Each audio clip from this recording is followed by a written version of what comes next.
Welcome to The Debate. Today we're diving into the really compelling and, let's be honest, often controversial legacy of one of the 20th century's most iconic figures, Mother Teresa. Canonized, of course, as Saint Teresa of Calcutta, her image as this global symbol of charity and compassion is, well, it's undeniably widespread. Yet, her life and work have also been subjected to some pretty intense critical scrutiny. Exactly. And that brings us to our central question for today's discussion. Should Mother Teresa's legacy be viewed primarily through the lens of, profound spiritual devotion and unwavering service to the poorest of the poor? Or should we be looking through a more critical analysis, one that highlights alleged problematic practices, questionable financial dealings, and maybe even a consciously constructed public image? Right. And this isn't just a philosophical exercise. It's framed quite directly by a recent academic paper by Serge Larvé, Genevieve Chenard, and Carol Seneschal, which critically examines her life. And that view contrasts sharply with the enduring perspective of the missionaries of charity themselves and the many accounts of her profound spiritual commitment. So today, I'll be exploring that spiritual impact and the continuing positive work inspired by Mother Teresa and her order. And I'll be presenting the analytical findings, the ones that rigorously question aspects of her perceived altruism and her methods. Findings that, frankly, challenge the very foundations of her widespread public adoration. Okay, so starting from my perspective, Mother Teresa's impact, it was undeniably global and profound. I mean, she was recognized by the Nobel Peace Prize Committee specifically for her assistance to the loneliest, the most wretched, and the dying, without condescension, based on reverence for man. And this wasn't just a fleeting admiration, She consistently topped Gallup polls named the most admired person of the century among Americans. That really speaks volumes about her public resonance, doesn't it? Mm-hmm. And those closest to her, the missionaries of charity sisters, the ones who actually knew her personally, they still feel she is so alive to us and very with us, even, 25 years after her death. They often say her example deepens their own vocation, their own sort of unique spiritual gift and calling to service. Even her spiritual struggles, often described as that dark night of the soul, which is a known period of spiritual desolation in mystical traditions, the sisters understand that as a kind of spiritual sharing in the rejection felt by the poor. And that powerfully reinforces their mission. Okay. The Missionaries of Charity continues this very charism today. They observe novenas, those 9-day prayer cycles focused on her sayings like God loves a cheerful giver and I thirst. They celebrate masses with poor and homeless people, and they perform street outreach, offering, practical things, meals, music, haircutting, pedicures, manicures, clothing, prayer items. Her core instruction to the sisters was quite clear. You must be a mother, a sister, and a friend to the poor. And this calling, it stemmed from intimacy with Jesus, demonstrating a really deep personal commitment to service. Cardinal Sean O'Malley noted her remarkable ability to connect with people globally, affirming that she changed lives and the world for the better. This ongoing, direct, intimate service, I think, underscores a legacy of genuine compassion and transformative spiritual impact that continues to this day. Well, that's certainly a compelling portrait of devotion and impact, I grant you that. But this recent paper by Larvé, Chenard, and Seneschal, building, it's worth noting on Christopher Hitchens' earlier work, offers a significantly different perspective. They actually conclude that Mother Teresa's hallowed image, which does not stand up to analysis of the facts, was constructed and that her beatification was orchestrated by an effective media relations campaign. Constructed. Yes. The researchers meticulously identified several issues they argue were, let's say, conspicuously ignored by the Vatican during her beatification process. Things like her rather dubious way of caring for the sick, her questionable political contacts, her suspicious management of the enormous sums of money she received, and her overly dogmatic views regarding, in particular, abortion, contraception, and divorce. Now, visiting doctors quite often branded her missions as little more than homes for the dying, places that were notoriously short on basic hygiene, adequate care, proper food, and even essential painkillers. Right, that criticism is well known. It is, and this was despite the foundation reportedly accumulating hundreds of millions of dollars in donations. Perhaps most striking, though, is Mother Teresa's own response to this criticism. She famously said, "There is something beautiful in seeing the poor accept their lot to suffer it like Christ's passion."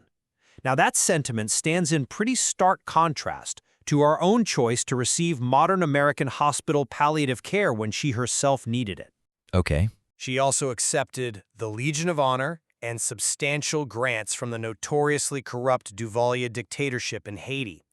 And while she offered prayers, sure, for flood victims in India or those affected by the Bhopal disaster, there was apparently no record of direct monetary aid coming from her organization.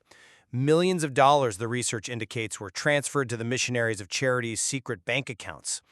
This prompts serious, still unanswered questions about where the money specifically for the poorest of the poor actually went. Her global fame, the paper details, was significantly boosted by the journalist Malcolm Muggeridge back in '68-'69, who attributed a so-called photographic miracle to her that was, in fact, simply due to new film stock he was using. Ah, the film stock story. Exactly. Furthermore, her beatification process waived the usual 5-year waiting period, and the miracle attributed to her, the healing of Monica Besra, was directly contradicted by doctors who stated quite clearly that drugs caused the healing. Yet, the Vatican concluded it was a miracle. The researchers suggest this wasn't just about sanctity, but perhaps a strategic move to revitalize the church during a period of decline. Ultimately, the research points towards funds being used, and I quote, for purely religious fanaticism rather than directly helping the poor. They conclude this deception can be summed up with one simple word: fraud. Okay, I understand why those points certainly lead one to question her image.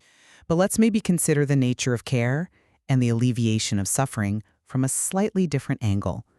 While the critical analysis highlights these perceived shortcomings in medical care, describing her places as homes for the dying that prioritize spiritual suffering, this perspective, I'd argue, it often overlooks the profound spiritual charism that animated Mother Teresa and the Missionaries of Charity. Charism meaning their specific spiritual gift or mission? Precisely. Their mission was explicitly to see Jesus in the poor and to bring them to him. The sisters' vocation involved a deep personal sharing in the rejection of the poor by the world.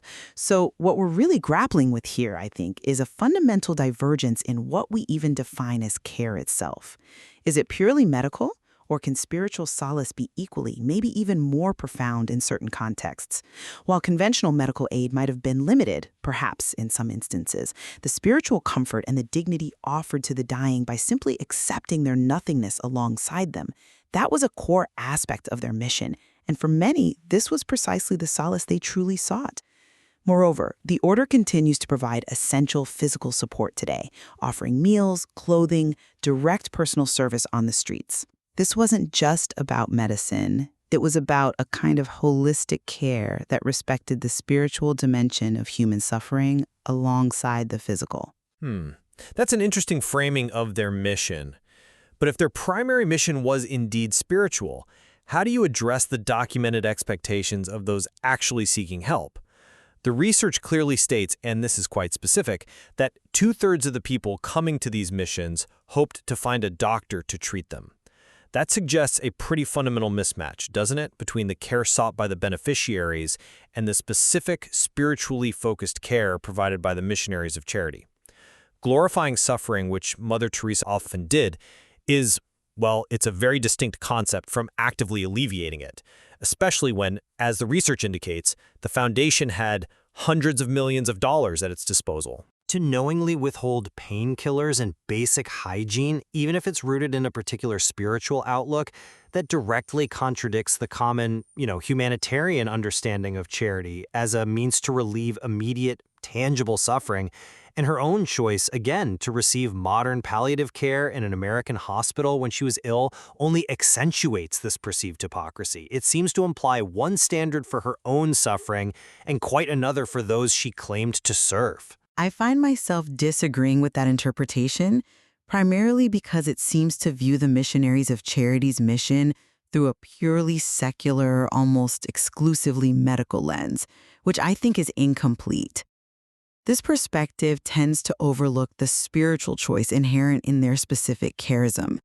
Their primary calling was, as I mentioned, a spiritual one to serve the poorest of the poor in a holistic sense, encompassing their spiritual and material needs within their particular faith framework. The emphasis on humility and nothingness for both the caregivers and the cared for, that's an essential tenet of their vocation, not simply a deficiency in medical provision. The dignity they sought to offer wasn't always about prolonging life with advanced medicine, but about providing a loving presence and spiritual comfort at the end of life. Many would consider that a profound form of care in itself. In the ongoing street outreach offering meals and clothing, it does directly address physical needs in a simple, personal way, aligning perfectly with this specific, unique charism. Their approach was fundamentally different from, say, a modern hospital or a secular aid organization.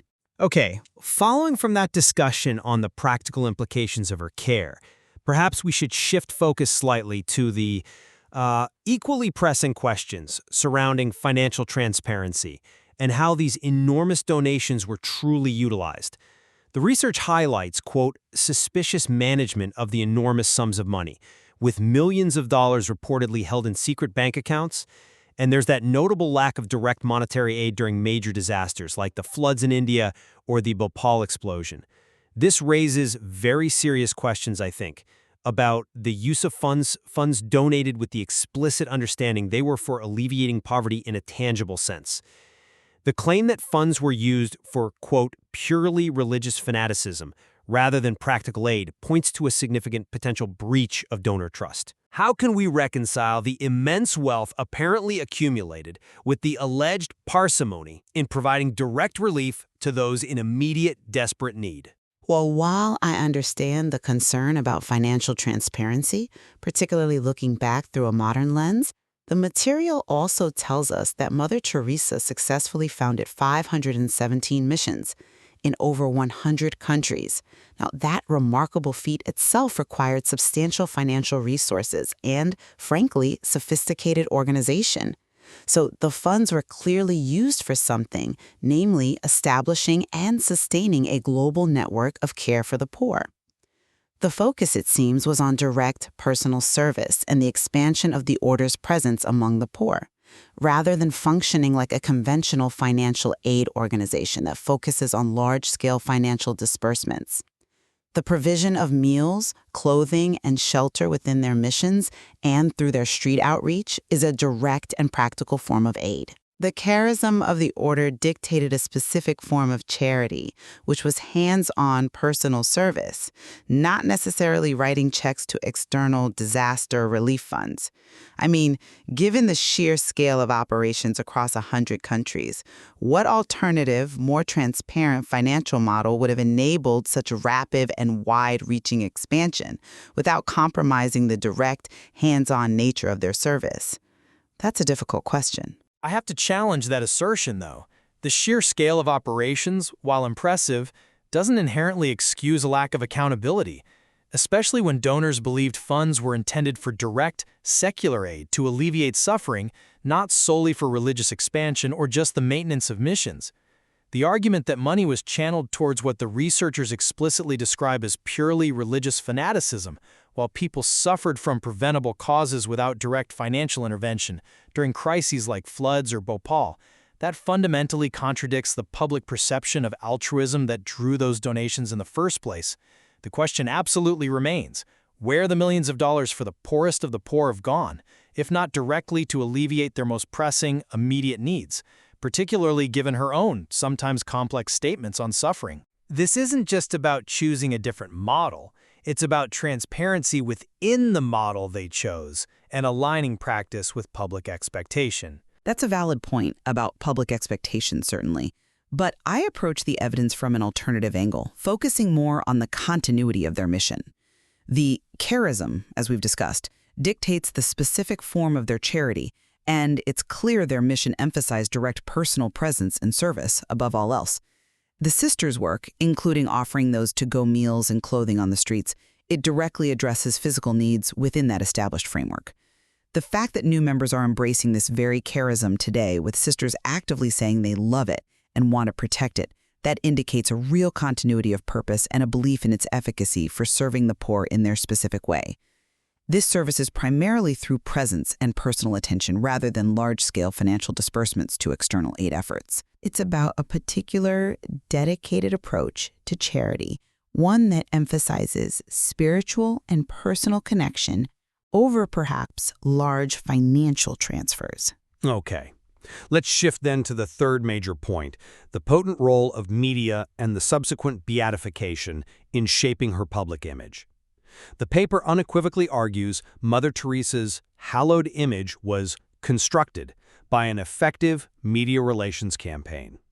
It explicitly cites Malcolm Muggeridge's pivotal role in promoting her, and even points to that so-called photographic miracle, which, as we noted, was actually just due to new film stock. Right. The disputed miracle regarding Monica Bestra's healing, which doctors clearly attributed to drugs, these are presented as potentially strategically designed moves to revitalize the church during a period of decline, rather than a purely spiritual recognition of sanctity. One has to wonder, then, how much of this celebrated image was truly organic and how much was, perhaps, a meticulously cultivated narrative. This suggests, at minimum, a calculated effort to create and maintain a public persona, possibly obscuring inconvenient truths in the process. I find myself disagreeing with that interpretation because it seems to overstate the power of media manipulation while perhaps downplaying genuine public sentiment. Mother Teresa's widespread popularity, being named Most Admired Woman 18 times in Gallup polls and the most admired person of the century among Americans, that suggests a genuine, deep connection with the public that surely transcends mere media shaping. But does it? Well, while media attention certainly played a role in amplifying her message, it amplified deeds and a message that clearly resonated deeply with millions. Her work genuinely inspired, as the sources note, humanitarian initiatives that are genuinely engaged with those crushed by poverty. That indicates a positive, authentic impact that can't simply be dismissed as a constructed image. The Church's beatification, therefore, can be seen as reflecting an acknowledgement of her profound spiritual influence and the widespread public devotion she commanded, not solely a strategic maneuver.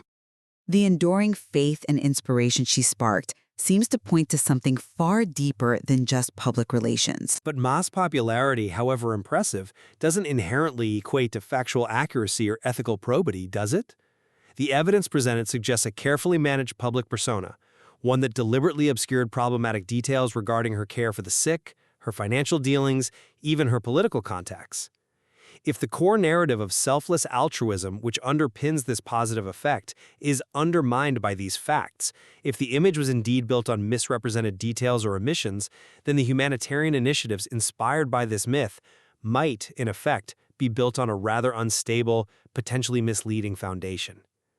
The very fact that the researchers noted the media coverage of Mother Teresa could have been a little more rigorous highlights that the public image was, at the very least, incomplete, and at worst, perhaps intentionally deceptive. That's a compelling argument regarding the potential for an incomplete narrative, absolutely.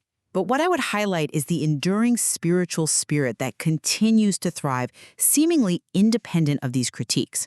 The real story, as described by those who actually continue her work today, is about what God can do for anyone who adopts Mother Teresa's themes of loving trust, cheerfulness, and total surrender. The continued vibrant work of the missionaries of charity today, through simple, direct acts of love and care that demonstrate a tangible, lived legacy. It speaks to a profound dedication and effectiveness that exists regardless of external interpretations of its origins or motivations. It is a testament, I think, to an authentic, impactful spiritual path that continues to draw new members who genuinely want to live out her charism today, seeing it as something pure and undiluted. It's actually quite remarkable, isn't it, how her personal commitment could translate into such widespread spiritual conviction for so many? So, in summary, from my perspective, Mother Teresa's life and the ongoing mission of the Missionaries of Charity continue to inspire countless individuals to serve the poorest of the poor with profound spiritual devotion. Her legacy, I believe, is fundamentally one of unwavering commitment, a unique spiritual charism, and an enduring call to selfless service that transcends the specific criticisms aimed at her methods or public image. The continuing vitality of her order and the personal impact she had on millions speak to a truly transformative figure. And conversely, a critical examination of Mother Teresa's work reveals, I would argue, significant discrepancies between that public image and her actual practices, particularly regarding patient care, financial transparency, and the strategic construction of her saintly persona. While her intentions may well have been rooted in faith, it remains crucial, I think, to question even revered historical figures. This ensures accountability, fosters a clear understanding of the facts, and helps us distinguish between genuine altruism and what some researchers, based on the evidence of alleged misuse of funds, have described quite bluntly as a fraud. Ultimately, the material presents two distinct, yet I think we can agree, equally compelling perspectives on Mother Teresa's multifaceted legacy. Yes, compelling in very different ways. Listeners are certainly invited to weigh the profound spiritual inspiration and the undeniable, enduring charitable work against the serious ethical and financial questions raised by these critical analyses. Absolutely. The complexity of her legacy leaves much for us and for our listeners to continue exploring within the source material and indeed within our own understanding of charity, faith, and public perception.